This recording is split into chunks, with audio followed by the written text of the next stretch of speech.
Welcome to the weekend rotation. I am your host, Mark Garland. As you can see, my co host, Jake McKeever, is not joining us at the moment. Got some technical difficulty in Arlington down there for the baseball series. Noah Darling is our producer today behind the scenes. We just want to thank you all for tuning in. Those of you who have tuned in over the years now, we're in year 4 of doing this wonderful show, The Weekend Rotation. Every Saturday morning, it's a college game day atmosphere where we do this for college baseball. We have people on site. Jake is on site right now, but unable to get tuned in. But we want you guys to comment live. Noah's going to be able to read those. Go on there on Twitter, X, or on YouTube and make comments, and we'll be able to look at those and read them live and be able to answer your questions live as we go. Like and subscribe. Let us know you love the show. Please reach out. We love it. We're going to get right into this, though. First game of the year was going on early, but we have Xavier and Oregon State. This was a battle of inefficiency early. There was no offense going. Really, it was really a slow start. Um, Xavier scored its first 2 runs with no hits. They had no hits going to the 5th inning. Oregon State comes out and just takes over in the 7th inning on. It was a weird baseball game. Iva Arquette hit a 2-run bomb. Craig hit a home run. Wilson Weber hit a home run, and the offense just started kind of going. Trent Caraway also got it going with an RBI single, and he hit a double later. The Oregon State offense was not up to par early in the game, but they got going late. Xavier was pitching well. They didn't really hit the ball very well. Neither team hit the ball very well. It was kind of a gloomy day in Scottsdale, which was weird, or in Surprise, which was weird. It's going to get going better today. I think that the offense and everything picks up. I think that the weather's going to be a little bit better today in Surprise. Moving on to our next game, Cincinnati and Duke. Listen, the hype train's high for Duke this year, and people are all over this Duke team. The offense wasn't there. They had 3 solo home runs. Miller, Yu, and Albright all hit solo home runs there for Duke. The offense was stagnant otherwise, and just really didn't produce. They weren't getting guys on base. Cincinnati came out and appears to be much improved. They were competitive last year in the Big 12, and now we're looking at them being competitive again this season. Carrington Cross, great 9-hitter. Landon Vitorek hit a home run to seal that victory up for Cincinnati. Love to see where Cincinnati's at. It's the first non-conference ranked win since 2021. That is nuts. But great for Cincinnati. Good start for Cincinnati. The Bearcats, they know that they think that they can compete this year in that Big 12, and it's going to be exciting to see. Duke's got to be better on offense. That's the answer there. They got to be better. 3 solo home runs is just not going to do it, especially once they get to conference play. But it's early, right? So this is overreaction Saturday morning after watching a day of college baseball, which welcome back. We're so happy for. Let's move on to the third game that we had here covered. Air Force and Florida. Nothing going for Air Force all day. Liam Peterson was a nightmare for this Air Force lineup. He went 6 innings, 11 strikeouts, only giving up the 2 hits. Tremendous effort from him. Great to see if you're a Florida Gator fan. You know, if you can get that starting pitching going, the offense is going to be there, I believe. Brody Dene hit a home run also in this one. So not a ton to talk about because Air Force really didn't battle back at all in this one. It was all Florida Gators. But this is something that the Gators struggled with last year, was winning non-conference games. Good for them to get out there and get on the road or go out there and win a game early. Great to see Florida going out there and winning, and great to see Liam Peterson taking care of business on the mound and going out there and getting the W. Let's go to a pair of games here. Arkansas and Washington State. Listen, Washington State battled hard. They were right there in this whole game. They take it to extra innings in that first game, right? Just battling. Big pitchers duel. They're just back and forth the whole game. Washington State took the lead a couple times. They take the lead in the 10th. All they have to do is go out there and shut them down at the bottom of the 10th. A few walks and an error, and then a sac fly for Brent Iredale. Walk-off sac fly. Not the way you want to see that Arkansas offense get going early, but the win is a win, right? Then you turn around and look at Game 2. Game 2, Kahio Aloy hits a bomb, hits an RBI double. That's when the offense really actually got going, it felt like. But really, terrific job there by Washington State starting pitching. Terrific job by Arkansas pitching. I don't believe that we're going to worry too much about the Arkansas pitching this year. I think that that's kind of where we knew they were going to be. But A much improved Washington State club putting it to Arkansas early. Not enough to hang on to that victory there. And then the second game was all Arkansas. Lots more offense, but the pitching was about the same for Arkansas. So watch out if you are playing Arkansas this year. They're going to be very talented on that pitching side. Let's move on to our next game. UC Irvine and Nebraska. This is a battle of two teams that are anywhere in that range from 20 to 30 in the rankings. Two really good baseball teams. New faces, same outcome there for UC Irvine. Unbelievable. This is a team that won 45 games last year. Nebraska is a team that wants to be in contention for a Big Ten title, and the offense was not necessarily on their side today. UC Irvine really took care of business. Jacob McCombs, a pair of doubles there, but it was really just a full team effort for UC Irvine. No pitcher went over 4 innings. No hitter had more than 2 hits. I mean, it was just a really team effort. And Nebraska still missing its superstars. They just did not come up to play today. More games coming this weekend, but you got to think if you're a UC Irvine fan, you got to be happy with this outcome coming out there and beating a ranked Nebraska team who's in the top 25 for a lot of polls. We're going to move over to the Puerto Rico games. This is a fun, exciting tournament here. We got some great teams down there playing. So the first game is Mizzou and Penn State. Listen, this Penn State team is on the rise. They are moving up. They're moving the right direction. We're very excited for this Penn State team. We talked about them all in the preseason. Listen, Paxton Kling, Cole Wagner, Matt Maloney, they all go home runs, and they give up 0 runs, winning 10-0 against Mizzou. Missouri and Kerrick Jackson, we know that this is rebuilding. He's still building up a squad. He's building up a team. It's going to take time. It's going to take effort. I think that they get there. I think that they have the right pieces. But right now, it's still a rebuilding mode. And for Penn State, they're foot on the gas already. They're getting going. I love to see it. Paxton Kling, of course, LSU recruit, transferring over to Penn State, getting new home, new life there. And good to see him going deep in his first game in the white jerseys there. Next game over is UConn and Stetson. This was actually our first game of the day. It was the first look at college baseball in the season, and it was tremendous. Stetson taking an early lead. UConn battled all the way back, and then Stetson ends up taking off and winning that game 10-6. These are two good teams that are both trying to get in the tournament. The problem this year is that you look across all the field of 64, and there's just not a lot of folks that are going to get at-large bids. So both these teams need to win their conference more than likely to be able to be in. When you're talking about non-Power 4 conferences, it's going to be really hard to get into the tournament unless you win your conference. So both these teams are there. Stetson returns a ton of players on offense. They have a lot of JUCO transfers and D3 and D2 transfers in the pitching side. But the faces on offense are the same, and they returned and they took care of business there, hitting home runs and doubles and getting after it. It really was good baseball to watch. It was fun to watch that baseball. UConn's got to be a little bit better offensively and pitching-wise. I think that they'll be fine.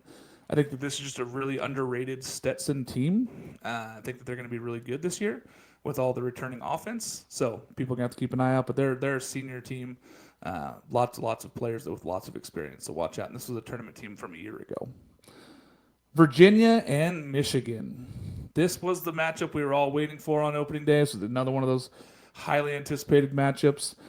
The big names for Virginia really didn't get going in this one. It was kind of all Michigan early. Matt Spear hits a home run and then hits the walk-off single there in the bottom of the 10th. Voigt hits an RBI double, so the names there for Michigan were going. They got after it. The Virginia offense was all Chris Arroyo. He had the lone shining bit of offense. He had a home run and 3 RBIs, but guys like Henry Ford go over. Guys throughout the rest of the lineup just really didn't produce as much as we were hoping to see out of this lineup. And this is a lineup that I've said could hit 200 home runs this year. They got one. They got one yesterday, and it was just not the kind of performance you want to see from a Virginia Cavalier team. I think that they'll get better. I think that the pitching side was fine. Usually early in the season, you see that the pitching is a little bit ahead of the offense, and that was kind of the case this weekend where the pitching was kind of ahead of some of these teams that weren't quite ready. Texas Tech, UNC. They played a doubleheader yesterday. Texas Tech lost the first one 1-5. Tyson Bass, welcome to Tar Heel Nation. Goes out there, has a 2 RBI start there in that first game. Good to see him get going out there early. The lone bit of offense for Texas Tech was a solo home run by TJ Pompey. Surprise? No. This guy has provided offense for this team for a while. I think that he's going to continue to do so for Texas Tech. They got to be a little bit better on the offensive side. But you're talking about a UNC team that is in a lot of people's top 10s. A lot of people have them in the top 5. This is a very good UNC team. Yes, they lost a lot of offense from a year ago, but it kind of feels like they just find more outfielders to play. And then you got Luke Stevenson behind the dish there for this UNC team. They won the first one 5-1. Then they go to game 2. They win 3-8 or win 8-3. Again, Texas Tech's a little bit of offense. TJ Pompey hits another bomb. Hunter Stokely for North Carolina ends up getting 2 RBIs in that next game. Really, it was just a full team effort on the offense, and the pitching is just crazy elite for this UNC team. And you saw it in display yesterday where they were just dominating the Texas Tech hitters. And it's going to be a season where we just go, okay, UNC's back. They're still pitching. They still got all the dudes. And we're going to find out more about these names. Hunter Stokely, Tyson Bass, welcome there. Good to see them get going. Eastern Michigan and Pitt, a fun little game there. People were very surprised there that Eastern Michigan was taking it to Pitt early. And Pitt has to come back. They end up scoring 6 runs in the 7th to make sure that game was tied up. And then in the bottom of the 12th, Ryan Zuckerman, some people picked him to be the most improved player in the ACC this year. Yours truly. Ryan Zuckerman hits that walk-off bomb in the 12th. Huge win for Pitt to start the season off. They're going to have to be more consistent, and I think that that's going to come with time. Pitching-wise, giving up those runs to Eastern Michigan wasn't exactly what they were looking for. They're going to have to be a little bit better as time goes on, but great offense there for Pitt coming back, scoring those 6 runs in the 7th, and then the walk-off bomb for Ryan Zuckerman is just the icing on the cake for opening day win. They all count the same. Need every one of them, but you got room to improve. Vanderbilt and Grand Canyon. This was all pitching. I mean, it was pitching and defense. It was a typical Vanderbilt win. J.D. Thompson goes out there for 4.2, gives up 3 hits, 6 Ks. Sawyer Hawks comes out 3 innings, 2 hits, 5 Ks. They hold Grand Canyon down for the most part. Zach Yorke home run was not enough there for Grand Canyon, but it was really a good game back and forth. 4-3. Vanderbilt wins in that opening day. Pitching is where people said that Vanderbilt's going to be elite. It appears that was correct, at least for day one. We're going to have to keep an eye on this one. But good to see Vanderbilt is back pitching and winning ball games early. Toledo and Oregon. Toledo traveled all the way out to Eugene to go play Oregon Ducks. This was all Oregon. I mean, I don't think that we thought it was going to be anything different. I think most people around the country have Oregon as a top 15 club. Jacob Walsh, who feels like he's been there forever, is there for his senior season. He hits the first home run of the season for the Ducks. All Oregon. Mason Neville also hit a sac fly, but this was all Oregon Ducks, and good to see there. Grayson Grinsell goes out there and throws well. I think that we're just looking at an Oregon Duck team that's very well put together. I think that they're going to be very talented this year. I think this is a team that wants to get to Omaha. I don't think it would surprise anybody, excuse me, if they get to Omaha this season, but I really like the Ducks. I think that they're taking care of business, and that opening day win just adds a little bit to their fire. They get 36 home games this year, which is the most ever in Eugene, so very excited to see that. Let's talk about our partners. Chinook Seedery. Best seeds on the planet, guys. If you guys have not gone out and bought your Chinook seeds, you are missing out. They got 8 tremendous flavors. We're going to be out at ballparks all across America this season. Please hit us up. Let us know if you're there. We're going to try to carry some seeds with us. We may not always have them there, but hit us up anyway. We're going to try to get you some seeds while you're out there. If you have not tried these seeds, you got to go get them. Once you try them, I promise you're going to want to buy cases and cases of them, which you can do at ChinookSeedery.com. Use our code, CBC, and you get 10% off your entire order. Go on there, purchase cases of sunflower seeds. They're great for every single occasion. I give them out as Christmas gifts sometimes. I give them out to people all the time. I go take them fishing with me. Golf course loves them. Get yourself some sunflower seeds. Personally, I like the Smokehouse Barbecue. I know people are about that Hatch chili. I've also been switching a little bit to the jalapeno ranch. if you're like, oh, sunflower seeds aren't for me, I like things a little bit more sweet, there's a cinnamon toast flavor, so there are sunflower seeds for you. So go out there, try them. Much healthier also option. They have tons of, they're low sodium. Got to go out and give these seeds a try. Chinook Seedery, code CBC for 10% off your entire order.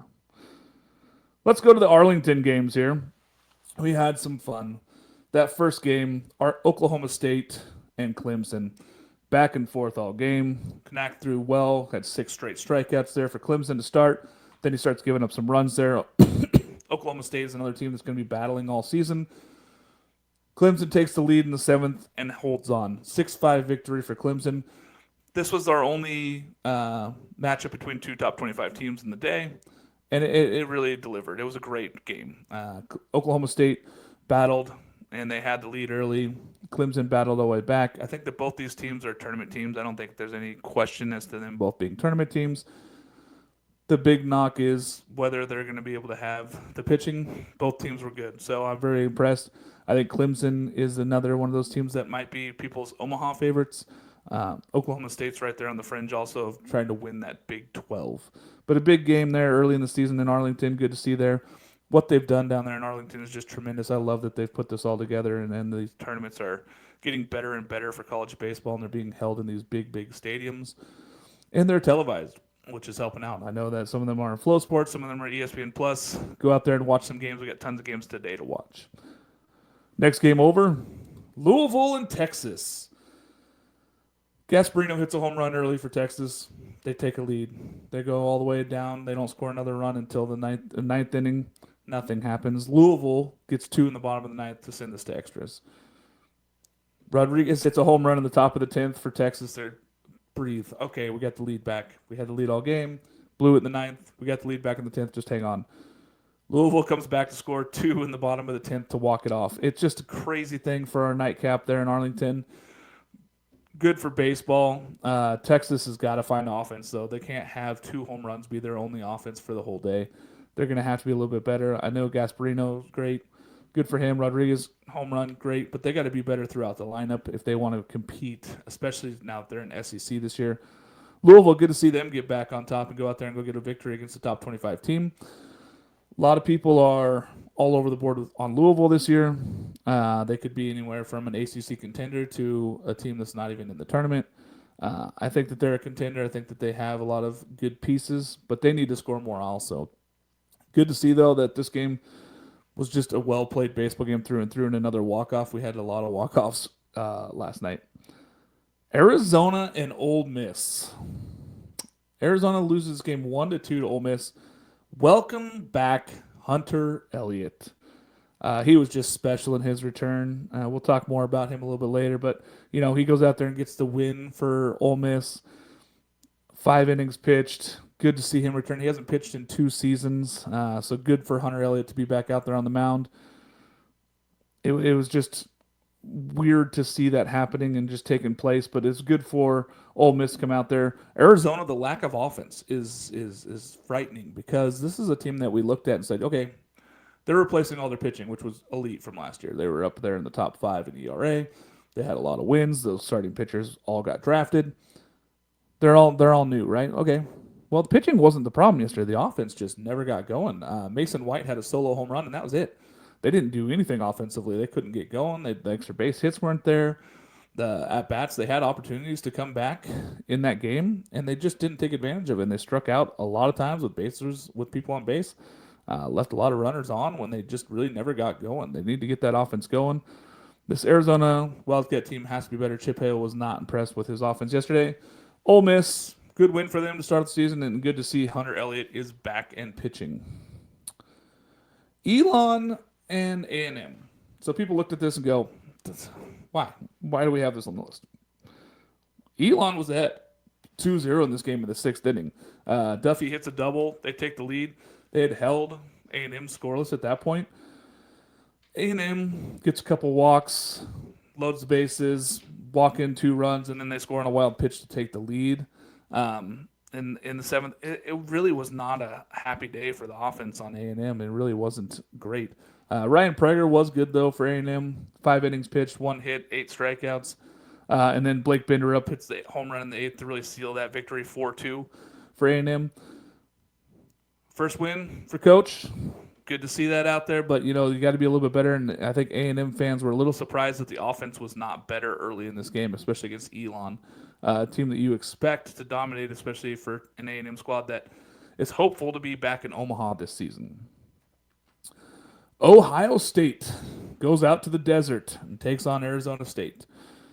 This is two teams that have been great in the past, and they're rebuilding, and they're really good, I think, this year. I really like what Willie Bloomquist in Arizona State has done this year.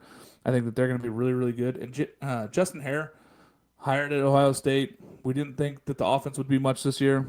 Boy, we were wrong. They got after it early. This was a fun back-and-forth game there. Arizona State wins this one 9-8. Arizona State defense was better than expected. Up the middle, they were really good. Of course, they had the home runs. Jacob Tobias, Cromwell both hit 3-run home runs early in this game. They took a lead. Ohio State grinded, just kept grinding. They were ahead early in the game, lost the lead. Come back to 3-3, lost the lead again when Cromwell gets the 3-run home run. And then they bounce back, get a 4th run, then they get the lead there. And then in the 7th inning, it all falls apart. They had the lead there, 8-6. 3 runs in the 7th there for Arizona State. Cromwell double, and then he ends up getting the 4th RBI there, and that ends up being enough for them. I do want to mention Mason Eckelman for Ohio State had 3 RBIs and really looked good. The offense was better for Ohio State than I was expecting, and we got our first look at Ben Jacobs there, who's probably the number 2 or number 3 prospect as left-handed pitchers out of college this year. He was kind of all over the place. He wasn't getting a ton of depth in his split finger. He wasn't getting that much break where he was hoping for, downward motion. And the fastball was pretty flat, and he was getting hit up a little bit. So he was getting a little frustrated, and he wasn't getting many calls on the outside. When the zone is tight, it makes it a little bit tougher there for those guys, especially when the breaking stuff's not working. I expect to see big things from him, though, later this season. He is on the Golden Spikes watch list, as well as other players in this game. So I'm excited. Brandon Compton for Arizona State is another one of those Golden Spikes watch list guys. He didn't have a great game, but that offense is going to get going. It's going to be something special for Arizona State this season. I can't wait to watch it. TCU and San Diego is the last game we're going to talk about here tonight. TCU was down 4-0. San Diego had taken the lead. Gurevich home run for San Diego. They were up 4-0. They were dominating all game. TCU ends up scoring 5 unanswered to take the lead and win this with a sac fly in the 10th. TCU's in trouble. I have big question marks on the offensive side. I have big question marks on the pitching side now that they've lost all bet for the season. It's going to be interesting to see what TCU can do.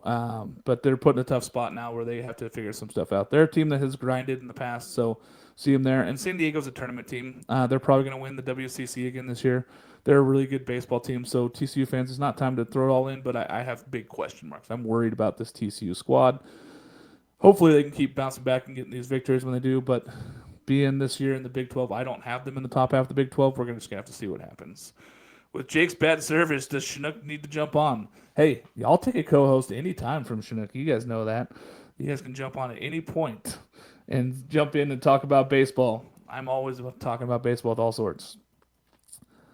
All right, we're going to get into my favorite segment, Something Cool. Who did something cool this weekend? Jake called in. He had bad service, so he called and told us. Hunter Elliott returning after 2 years and going 5 scoreless and beating Arizona on opening day. I don't think anybody had that in the bingo card. It was good to see him get back out there and throw. I was surprised to see him go full 5 innings there in that one, especially early in the season. We don't see starting pitchers usually do that. Great for him. Tremendous effort there from Hunter Elliott. Hats off, my man. Good to see you back in college baseball after 2 years of not pitching. Hawaii comes back and wins that game in the bottom of the 9th with walk-off fashion. They win in the first game on the new field turf there at Les Murakami Stadium.